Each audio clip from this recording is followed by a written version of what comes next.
Dear student, come to the next session of mutual fund. Now, next point is SIP.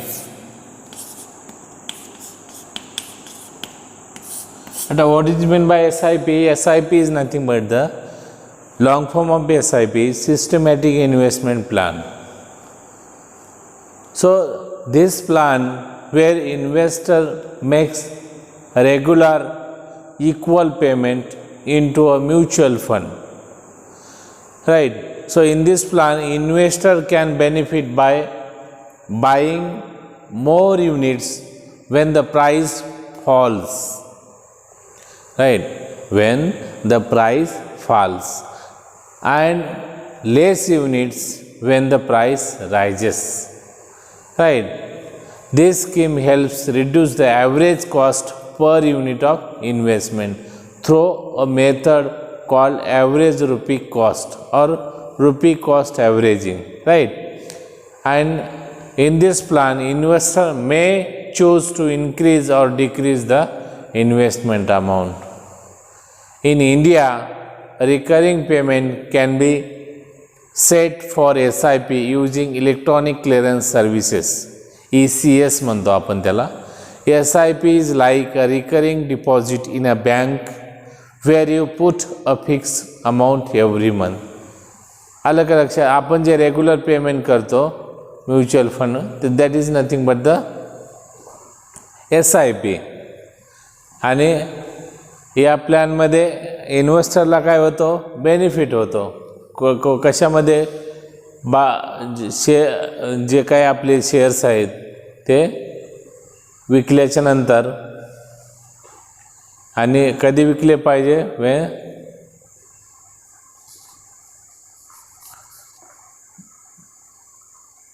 Buying units when the price falls and the less units when the price rises, right? हे झाले SIP संदर्भात. आता जर problem पाहिला याचे SIPच्या related, तर problem काय? Miss Anjali invested ₹2000 every month for 4 months, राईट? 2000 इन्व्हेस्ट केली किती महिन्यासाठी? 4 months in post office. Systematic investment plan, त्यालाच आपण SIP म्हणतो. NAV on these particular dates were 25, 28, 26.75 and 30 respectively. After 1 year, he sold all the units when NAV was 29. Right? Here, त्यांनी सगळे units विकले. Find average price of 1 unit and his net profit or loss. दोन गोष्टी याच्यामध्ये find out करायचे. एक म्हणजे average price of 1 unit calculate करायचे, आणि दुसरी म्हणजे नेट प्रॉफिट किंवा लॉस. आणि या प्रॉब्लेममध्ये आपल्याला एंट्री लोड आणि एक्झिट लोड 0 आहे, राईट? म्हणजे आलं का लक्षात? याच्यावरून आपल्याला या दोन गोष्टी कॅल्क्युलेट करायच्या. आता सोल्युशन.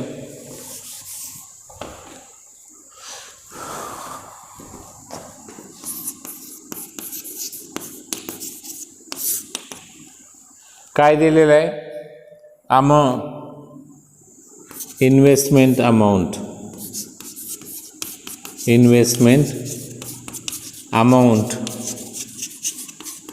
Is ₹2000, right? दुसरं काय दिलेलं आहे? एंट्री लोड आणि एक्झिट लोड हे चार्जेस लावलेले आहेत नाहीत, right? Given that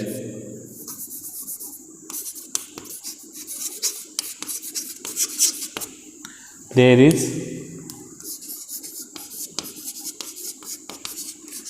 no entry load and exit load, right?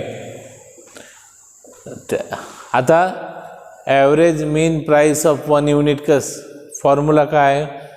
Total amount invested आणि total number of units purchase. We know average price of 1 unit, average price of 1 unit equal to total amount invested,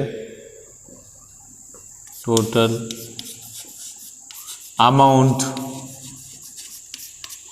invested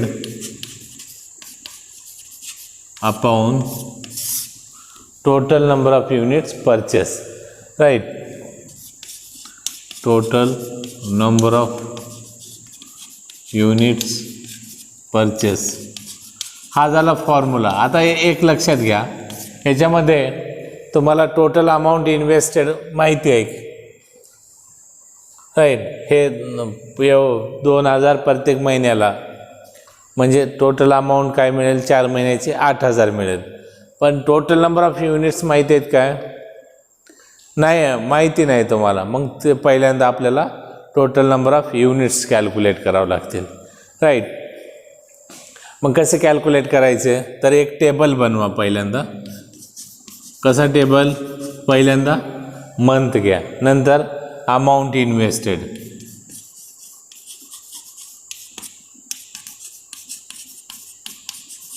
right?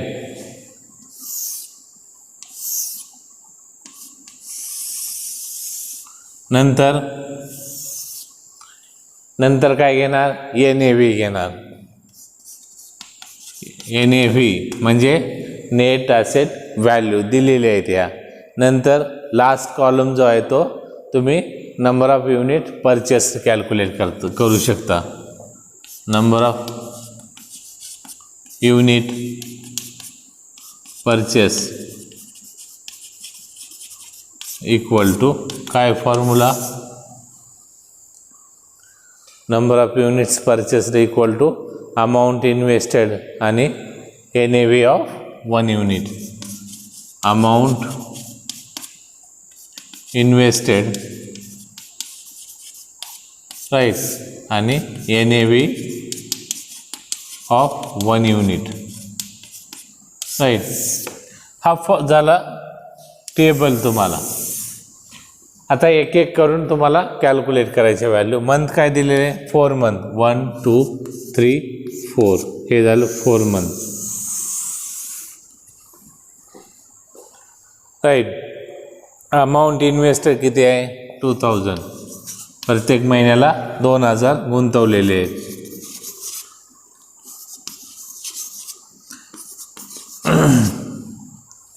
NAV किती दिलेले आहे? तर first 25, next 28, next this and next this one. So 25, 28, next 26.75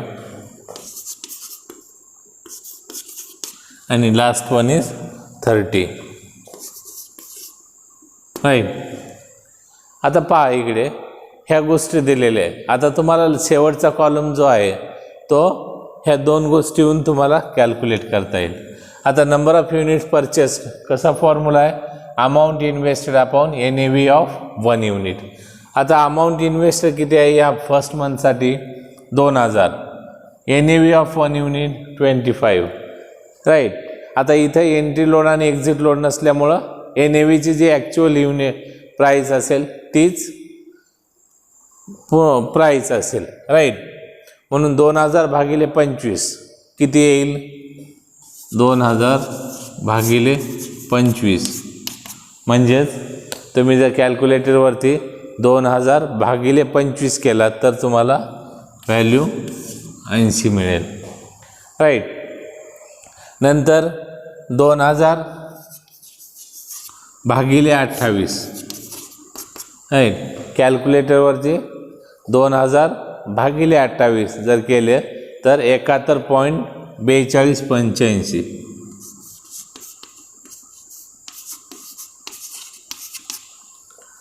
right, he value मिळेल. नंतर 2000 भागिले 26.75. Right, परत कॅल्क्युलेटरवरती 2000 भागिले 26.75 जर केला तर तुम्हाला 74.7663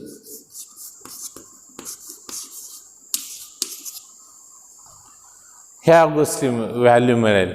राईट, सिमिलरली 2000 भागिले 30.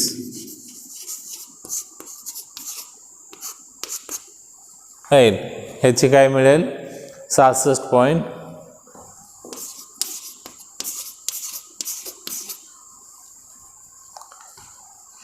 राईट, ह्या झाल्या नंबर ऑफ युनिट्स परचेस त्या याच्यामुळे मिळेल तुम्हाला. आता एकूण हे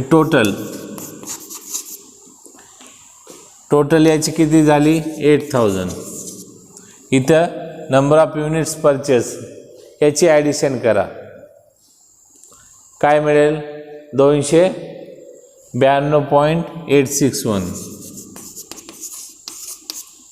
राईट, याची जर ॲडिशन घेतली तर 292.861. आता याच्यावरून तुम्हाला average mean price of 1 unit मिळेल. काय formula, total amount invested upon total number of units purchase. आता टोटल अमाऊंट इन्व्हेस्टेड किती आहे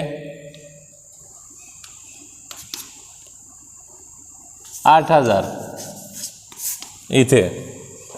राईट, आणि मग तुम्हाला total number of units purchase किती आहे 292.861. जर कॅल्क्युलेटरवरती तुम्ही कॅल्क्युलेशन केले तर 27.3166.